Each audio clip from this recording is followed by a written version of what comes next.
রাতটা অস্বাভাবিক নীরব ছিল। শুধু বাইরে বৃষ্টির শব্দ শোনা যাচ্ছিল। হঠাৎ ঘড়ির দিকে তাকিয়ে দেখি রাত ঠিক ৩টা। আমি বাসায় একাই ছিলাম আর ঘুমানোর চেষ্টা করছিলাম।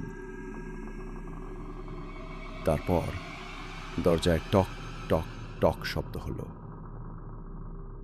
আমার ঘুম ভেঙে গেল। বুকের ভেতরটা কাঁপতে শুরু করলো। আবার সেই শব্দ, এবার আগের চেয়ে আরো জোরে। দরজার নিচ দিয়ে কারো ছায়া দেখা যাচ্ছিল। ভয়ে ভয়ে আমি দরজার দিকে এগিয়ে গেলাম। ধীরে ধীরে দরজাটা খুললাম, কিন্তু বাইরে কেউ ছিল না। দরজা কেন খুললে?